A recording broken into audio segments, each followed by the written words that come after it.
Cae la tarde y en un rincón de la ciudad, en un pequeño jardín, alguien cuenta una historia, reflexiona en voz baja o conversa, paseándose bajo los árboles. Es hora de volver a casa, bajar la velocidad y darle tiempo al tiempo. Christian Warnken nos abre la verja de su jardín para que respiremos aire puro y oxigenemos el espíritu. En Pauta, aquí comienza Desde el Jardín. Una presentación de Vida Cámara, empresa de seguros de salud y vida de la Cámara Chilena de la Construcción. Y en sus 100 años, Fundación Irarrázaval. Lo esencial de toda exploración será volver al propio jardín y ver las cosas por primera vez, decía el poeta T.S. Eliot. Queridos y queridas radiovidentes que me están escuchando o viendo, o al escucharme me ven o me imaginan en este rincón junto a mi jardín, en el rincón de mi biblioteca. Estoy abriendo la verja de madera de mi jardín, se escucha el sonido de los pájaros aquí en este sector precordillerano de la capital. Son unas bandurrias o que el teu es exiliado, los pobres pájaros sureños que tienen que soportar esta sequía. Por ahí anda mi fiel Chucao dando vueltas. Es día viernes y los días viernes a mí me gusta hablar en el jardín o de literatura, o de cine, o de teatro. Y esta vez vamos a hablar de cine. Y vamos a hablar de cine, y digo la palabra cine, porque vamos a hablar del documental, un género que ha ido tomando mucha fuerza, mucha presencia en los últimos años, no solo en Chile, sino también en el mundo. Y el documental es cine. Los grandes documentales son gran cine. Y quien mejor sabe eso es Maite Alberdi, como ustedes saben, documentalista chilena, cineasta chilena, quien viene llegando de recibir un importante premio, un premio que tiene que ver con justamente el darle al documental la relevancia que merece. Son 2 premios platino, en realidad recibió en un concurso o en un festival donde se premia lo mejor del cine latinoamericano. Maite, qué gusto de tenerte aquí caminando por este jardín. Me encanta estar juntos en un jardín. Qué ¿Cierto buena que sí? invitación, sí. Qué buena, ¿no? Algún día vas a tener que hacer ambientación. vas a tener que hacer un documental que se llame El Jardín. Totalmente, me encantaría. Como siempre decimos con Pablo, el director de fotos, que vamos a terminar jubilados grabando flores, porque los montajistas nos retan mucho de que entregamos mucho material de plantas, flores, como que nos quedamos pegados en las locaciones filmando los jardines definitivamente. Y el jardín es un lugar tan emblemático, tan el chileno como que tiene nostalgia al jardín. En cualquier parte, en una población, en un sector más alto, siempre la gente quiere tener su pequeño jardín, ¿eh? Es verdad, una obsesión por el pequeño jardín, sí.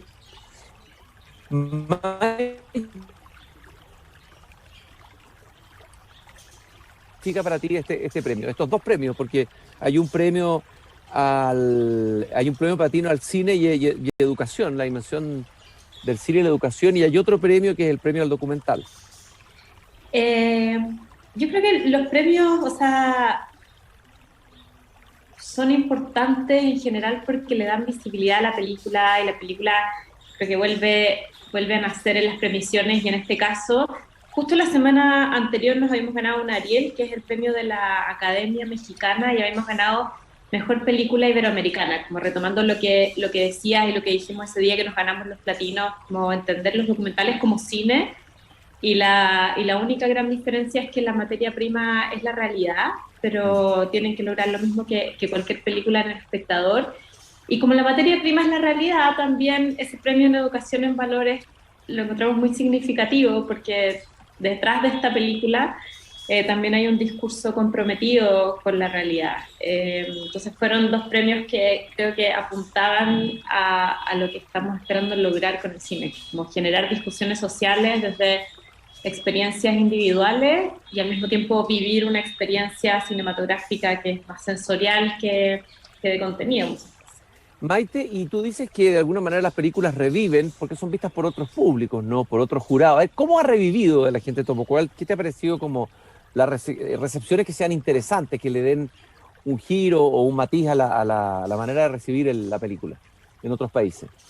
Yo creo que lo que ha sido interesante es como entender la relación que tiene cada país con la vejez. O sea, en este caso fue Mm. en España y el golpe en las residencias de ancianos en España fue muy fuerte, porque como la gente nos decía, bueno, muchos tuvimos que o sea, las residencias decidieron no mandar a nadie a los hospitales, murió mucha gente en las residencias, como se dio cuenta del abandono de manera mucho más fuerte que acá. Entonces la película golpeó de una manera impresionante desde ahí. Entonces siento como que uno va viendo cada idiosincrasia desde dónde va agarrando la Mm. discusión. Acá me pasó mucho, por ejemplo, sí, se discutió sobre la soledad, pero se discutió mucho sobre las pensiones, como que creo que cada país ha ido acomodando la lectura según lo que está viviendo hoy. Y entiendo que estás trabajando, yo no sé si estás trabajando ya, tienes avanzado tu próximo documental sobre el Alzheimer. Me parece que Ujú. lo conversamos la otra vez. Sí, lo conversamos. Estoy empezando a editar un documental sobre el Alzheimer, sí. Pero tiene que ver, o sea, no es sí, es desde la visión del cuidador, de la cuidadora, y desde el amor, como cómo tener una relación de pareja más allá del olvido, como qué va quedando en el cuerpo, cómo siguen existiendo otros tipos de memorias, y es como una gran defensora de eso, como se pierde mucho, pero también hay algo que va quedando siempre de la identidad y del como volver a reconocer a esa persona. Pero Maite, debe ser tremendo entrar, entrar de verdad como tú entras, entrar en este tema. Sí, yo creo que en todos los temas Sí. es difícil, o sea, uno se compromete, uno los vive como si fueran de uno, como yo siempre digo que el cine es una fábrica de experiencias para el espectador, pero en mi caso es una fábrica de experiencias para mí, o sea, yo vivo las historias junto a los personajes, que estoy ahí, claro, muchos me dicen como, ¿cómo lo hacías cuando a Sergio le pasaba eso? Y yo estaba escondida llorando igual que él muchas Mm, veces, mm. con todo lo que estaba mirando. O sea, sí, como que son experiencias de vida. Y esta afirmación de que el documental no es diferente del cine ficción, es una afirmación importante, interesante, que me gustaría profundizar un poco en ella. Es decir, que el estatuto del ¿Cuál? Espera, documental, que perdí la señal. ¿ahí me escuchas bien? ¿Ahí me Ahí escuchas? sí, sí, te Te, escucho. te preguntaba si esta distinción que se hace entre el género documental y el cine de ficción, sin embargo, tú afirmas, digamos, no solo tú, varios documentalistas lo han hecho en distintas partes del mundo, de que en el fondo el documental es cine y tiene el mismo estatuto que el cine de ficción. Me gustaría como que profundizaras un poquito en eso, desde tu experiencia, desde tu trabajo. Sí, a mí me molesta la diferencia, pero entiendo de dónde viene, como tiene que ver con una historia del cine documental que está muy arraigada a ciertos lenguajes formales que tenían que ver con el uso de ciertos elementos como la entrevista, el archivo, el narrador, y todo eso se ha ido modificando y los lenguajes se han ido diversificando a nuevas exploraciones, y creo que es un género que ya tiene una libertad total, porque había una manera de contar la realidad para hacerla sentir real. Y hoy eso se ha modificado y los géneros se cruzan totalmente, y también es interesante ver como cuando la ficción quiere imitar un documental, imita ciertas cosas que los documentalistas cuando queremos imitar una ficción, imitamos la antítesis. Quizás esto es muy técnico, pero no sé si te acuerdas de una película de hace 20 años que era El proyecto de la bruja Blair, Sí, por que la supuesto. vendieron mucho porque era Sí, como, oye, como parece documental, no sé qué, sí. y si la ves es como, ¿por qué? La vendía como si fuera un documental y era porque era cámara en mano, se veía más o menos mal. Entonces, decía, como en esa época eso Mm. era como el lenguaje documental. Entonces, hoy el documental ya está lejos de eso. Es una ficción que quiere imitar un documental, tiene que ya pensar en otras cosas y piensa en ciertas técnicas de actuación, y nosotros al revés, pensamos en una estilización para parecer ficción, pero ya los lenguajes han ido mutando, se han ido cruzando y entendemos que todos estamos haciendo cine, tenemos que comunicar lo mismo, lograr las mismas experiencias en el espectador, pero para mí son oficios distintos porque trabajamos con materiales. Maite, y tú vas a hacer un taller en talleres de bolsillo. Ya hemos presentado otras veces aquí en el programa otros talleres de bolsillo muy interesantes. Entiendo que se llama el documental Formas Subjetivas de Narrar la Realidad. Ya el título indica algo de lo que tú estás diciendo. Es decir, uno podría creer que el documental es objetividad y resulta que el documental es subjetividad. Es decir, toda mirada tiene un sesgo y siempre se hace desde una mirada subjetiva. Totalmente, y está muy emparentado a lo que estaba diciendo, sí. Es asumir que siempre vamos a vivir la realidad desde una subjetividad. O sea, si yo pidiese hoy día que hiciéramos un corto de esta conversación, tú y yo haríamos dos cortos distintos, pese a que Claro. estamos viviendo la misma experiencia, y los que nos están escuchando harían otro, y exactamente la misma realidad. Entonces, es entender que el cine, tanto ficción como documental, es una mirada subjetiva y que no podemos exigirle también al cineasta que tenga una mirada limpia y objetiva, porque esas miradas no existen. Entonces, el documental se ha ido asumiendo a lo largo de los años declaradamente como una visión subjetiva. Antes, al principio, en los inicios de la historia del cine documental, había que generar una impresión de objetividad. Ya esa no existe tal necesidad, y esa es una misión del periodismo, ya no del cine. Maite, y uno tendería a pensar que el documentalista, porque trabaja con la realidad, la, entre comillas, realidad objetiva, ¿no es cierto? La vida de otros, la intimidad de esas amigas que se juntan a tomar la once, el asilo de ancianos, etcétera. El documentalista como que tendría que aplicar esta metodología que usan los filósofos, la fenomenología, que es suspender el juicio. O sea, según la fenomenología, para que la realidad aparezca, uno tiene que suspender el juicio. Es la vieja palabra griega epogé. Y pareciera por lo que tú estás diciendo que no, o hay de las dos, o de los dos momentos en el trabajo del documental. Yo creo que para mí es imposible suspender el juicio. Lo que no puedo hacer es manifestar mi juicio en terreno. Ujú. Entonces, como hay una suspensión del yo en la grabación, donde yo no puedo tomar partido, yo no puedo opinar sobre esa realidad porque definitivamente la voy a alterar. ¿Dónde está mi opinión sobre esa realidad? Es en dónde ubico la cámara, de todo lo que está pasando en ese espacio que he decidido rescatar en el montaje, y ahí aparezco. Y es difícil porque no estoy poniendo tampoco un texto al principio que diga, bueno, yo creo que esta realidad hay que mirarla así. Entonces, está lleno de pequeñas opiniones al editar, y las películas están llenas de uno, incluso. Y a mí me pasa mucho que tengo a veces personajes protagónicos, lo hablamos la otra vez, que opinan completamente distinto que yo, y que tienen miradas distintas sobre el mundo. Entonces, ¿cómo aparezco yo? ¿Dónde está mi crítica sin ser explícita? Entonces, como suspender el juicio mientras estoy filmando, para después procesarlo desde mi mirada. Y bueno, lo que tú decías de los primeros documentales, la historia del cine está íntimamente ligada al documental, ¿no? El primer cine fue documental, ¿no? El documental de los hermanos Lumière, entonces está en el origen del cine el documental. Total, las primeras imágenes de registro fueron imágenes de registro documentales. Los hermanos Lumière fueron plano secuencia.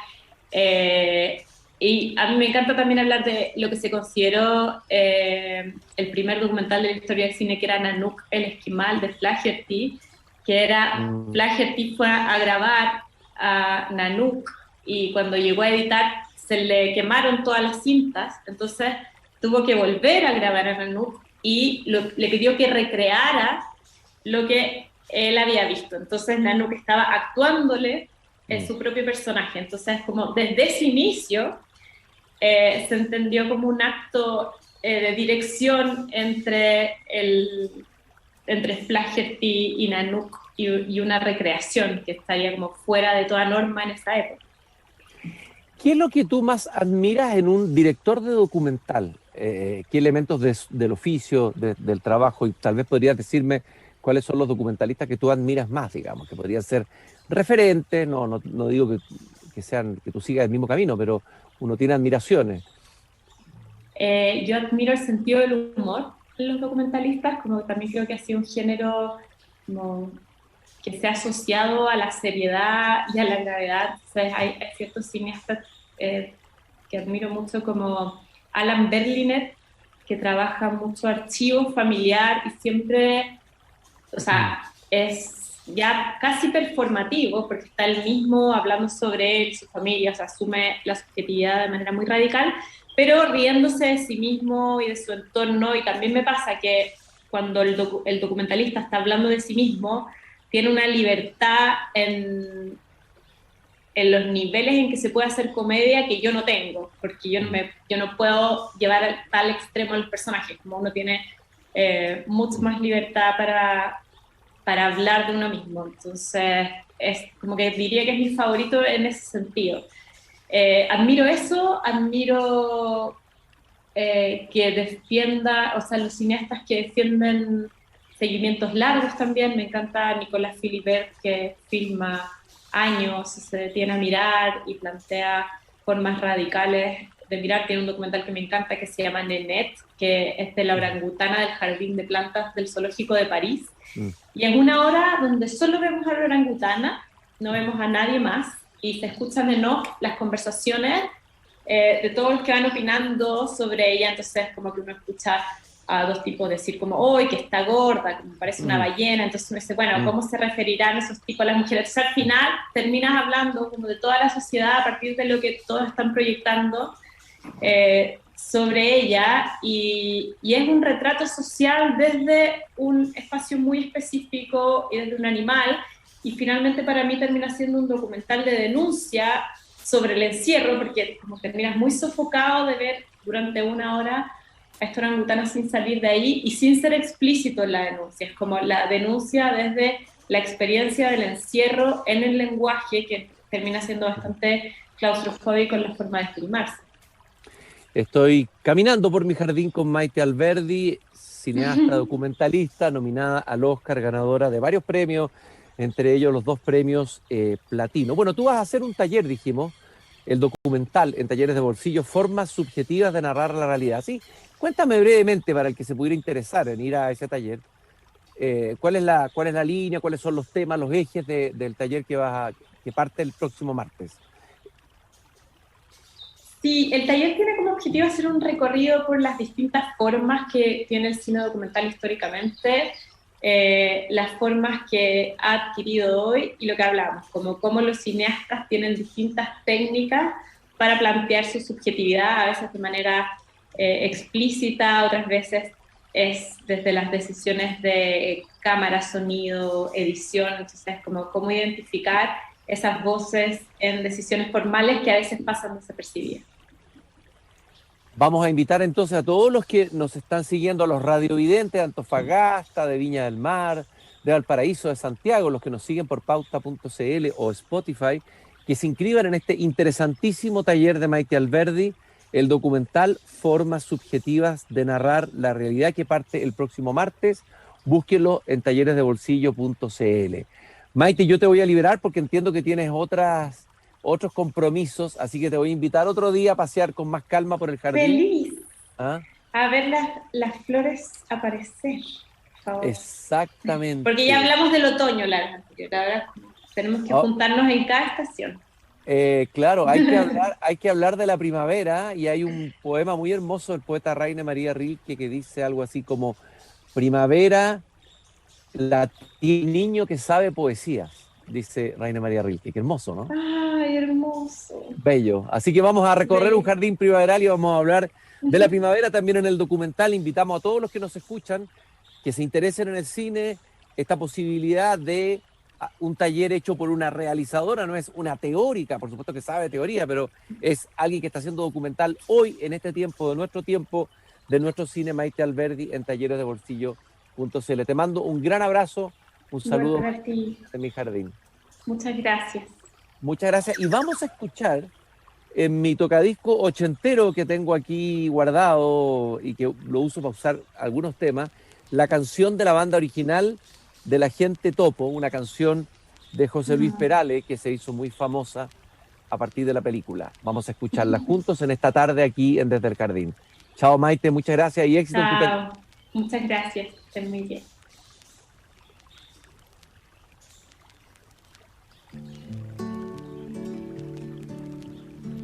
Cada vez que te beso me sabe a poco.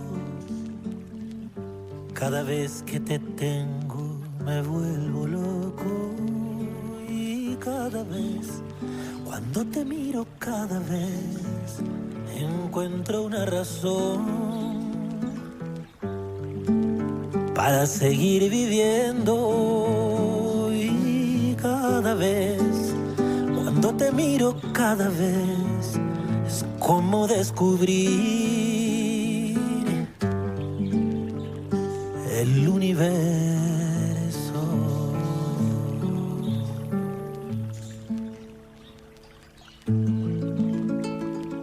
Te quiero, y eres el centro de mi corazón. Te quiero,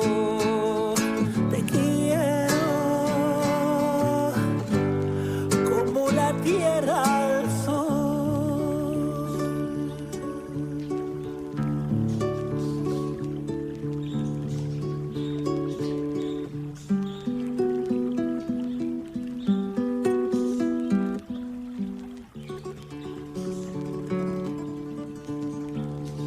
Cada vez que la noche llega a tu pelo,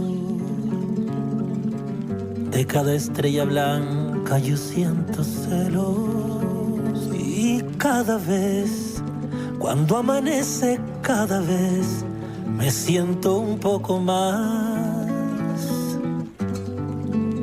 de tu mirada preso. Y cada vez, entre tus brazos, cada vez despierta una canción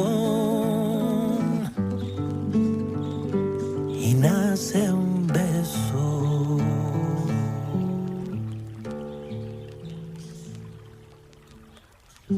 Escuchamos la hermosa versión de esta canción, pero se me olvidó decir que era de Manuel García, el tema de José Luis Perales, de la película El Agente Topo.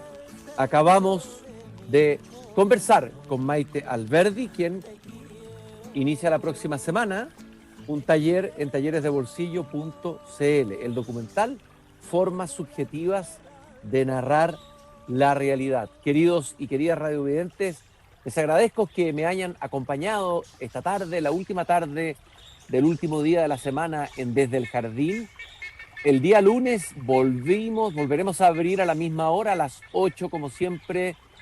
Ah, no, el lunes es feriado. El lunes no, vamos a descansar, vamos a hacer descansar al Chucao y a este humilde jardinero. El martes a las 8 de la tarde abrimos de nuevo la verja de madera de este jardín. Hasta entonces.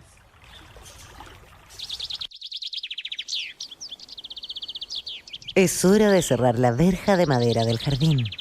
Pero Christian Warnken la volverá a abrir todos los días de lunes a viernes a las 20 horas en Radio Pauta, cuando comience de nuevo Desde el Jardín. Una presentación de Vida Cámara, empresa de seguros de salud y vida de la Cámara Chilena de la Construcción, y en sus 100 años, Fundación Irarrázaval.